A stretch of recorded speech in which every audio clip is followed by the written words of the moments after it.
This was one of several plans to build houses on Bonnie Briar. Plans pushed by former members who had left the club but retained shares in what was called the Bonnie Briar Syndicate.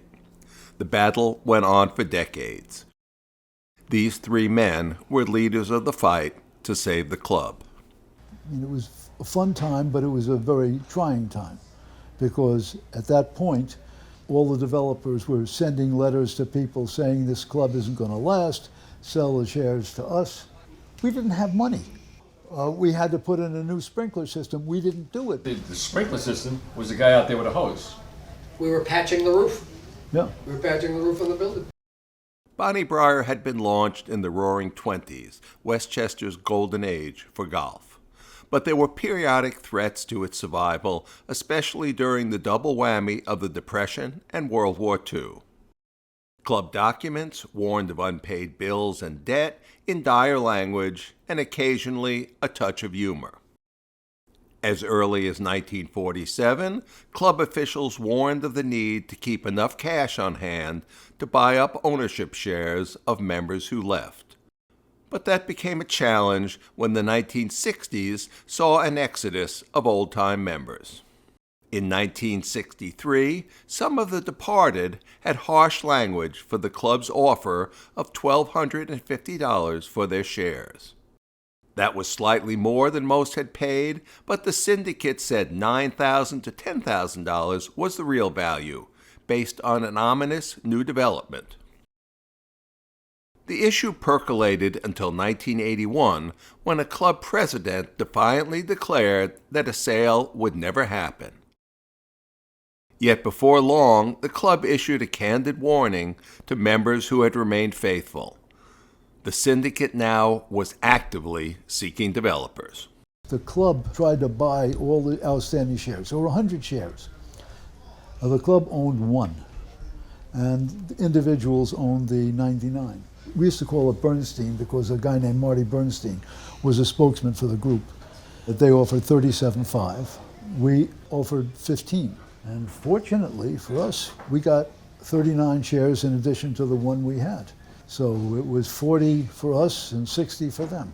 They wanted to develop the land. In fact, there was a meeting of the syndicate at a restaurant down in Larchmont. The group of us went to, representing the 40 shares that we owned. And they threw us out. And we said, you can't throw us out because we're shareholders. And they called the police, and the police said, get out. So we got out.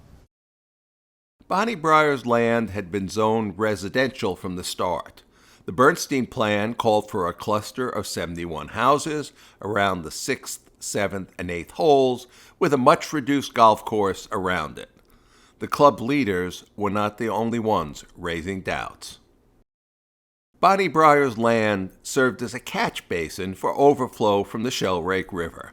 The significance was spotlighted at another meeting, and no one was going to throw out a local fixture who had served on the command ship during one of the century's most perilous battles. The League of Women Voters had a big meeting on Bonnie Briar, and it was held at Bruce Berenger's house right across the 3rd tee, right? Big house in there. They had to close up Fenimore Road. I says, I'm not going to speak because I'm a member of Bonnie Briar. I'm going to speak as a resident, 70-year resident at the time, 70-year resident of the town of Mamaroneck. I was born there. I said that the village of Mamaroneck should not go under water more than it does at this time.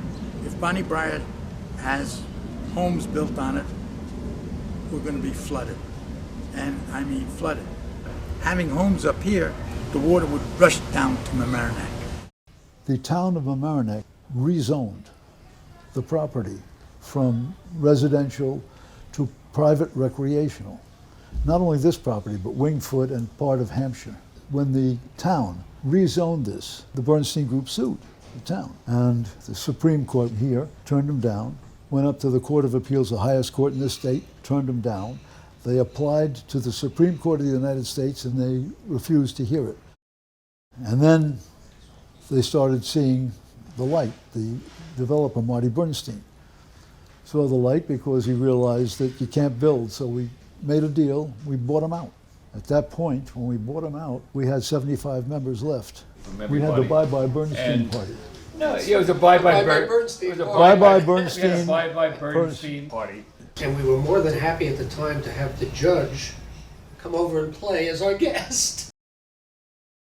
A new event now honors the members who resisted the developer's lucrative offer. A clubhouse plaque honors the same 41, most all now dead, who thus took the first crucial step toward saving the club. A slightly younger crew, including Alan Ryan, Don O'Neill, and Andy Cerrone, carried on the fight in the community and in the courts. But yet another generation then had the job of rebuilding Bonnie Braher into the booming, pristine club you see today.